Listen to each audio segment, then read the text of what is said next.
ಈ ಒಂದು ವಿಷಯದಲ್ಲಿ ಅವ್ರನ್ನ ಬಂಧನ ಮಾಡುವವರೆಗೂ ಕೂಡ ಹೋರಾಟಗಳನ್ನು ರಾಜ್ಯಾದ್ಯಂತ ಯಾವ ರೂಪದಲ್ಲಿ ಮಾಡಬೇಕು ಅನ್ನೋದಕ್ಕೆ ಕಂಪ್ಲೀಟ್ ಪ್ಲಾನಿಂಗ್ ಆಗ್ತಾ ಇದೆ.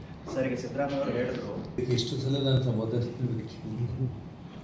ಒಂದೇ ಒಂದು ವಿಷಯ ನಾನು ಹೇಳಿದೆ, ಅವರು ರಾಜ್ಯದ ಮುಖ್ಯಮಂತ್ರಿಗಳು ಮಧ್ಯಾಹ್ನ 2:15 ನಮ್ಮ ಕಾಂಪೌಂಡ್ ಒಳಗಡೆ ಬ್ಯಾನರ್ ಇದ್ದಿದ್ದನ್ನು ನಾನು ಅಧಿಕೃತವಾಗಿ ಪೊಲೀಸರಿಗೆ ನಾನು ಮಾಹಿತಿ ಕೊಟ್ಟು ಪೊಲೀಸರನ್ನೇ ಕರೆಸಿ ಪೊಲೀಸರ ಸಮಕ್ಷಮದಲ್ಲಿ ಪೊಲೀಸರೇ ಅದನ್ನು ತೆರವುಗೊಳಿಸಿ ಅವರು ಇಲ್ಲಿಂದ ಹೊರಟಿದ್ದು.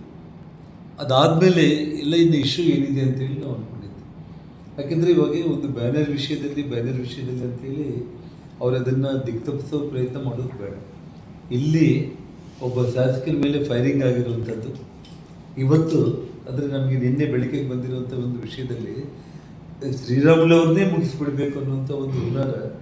ನಾನು ಇನ್ನು ಅಲ್ಲಿ ಹೆಜ್ಜೆ ಇಡೋದಕ್ಕಿಂತ ಮುಂಚೆನೇ ಶ್ರೀರಾಮುಲನ್ನೇ ಹೊಡೀರಿ ಅಂತೇಳಿ ಅವನು ಸತೀಶ್ ರೆಡ್ಡಿ ಆ ಗನ್ಮ್ಯಾನ್ಗಳಿಗೆ ಅವ್ನ ಹಿಂಬಾಲಕರು ಎಲ್ಲರಿಗೂ ಕೂಡ ಶ್ರೀರಾಮುಲನ್ನೇ ಸಾಯಿಸ್ಬಿಡಿ ಅಂತೇಳಿ ಅವ್ನು ಏನು 3 ಬಾರಿ ಇತ್ತು. ಆದರೆ ಅವ್ನ ವಾಯ್ಸ್ ಹೋಗೋಂಗೆ ಯಾರು ಬಂದಕ್ಕೆ ಬರ್ತಾ ಇಲ್ಲ ಅಂತೇಳಿ ಕೂಗಾಡ್ತಾನೆ ಇರ್ತಾನೆ. ಅವನು ಫಸ್ಟು ಇವ್ನು ಸಿಕ್ಕಿದ್ದಾನೆ ಅವನೇನು ಬ್ಯಾಡ್ರಿ ನಾಯಕನು ಹಾಕಿರಿ ಅಂತೇಳಿ ಅವನೇನು ಹೇಳ್ತಾ ಇದ್ದಾನಲ್ಲ.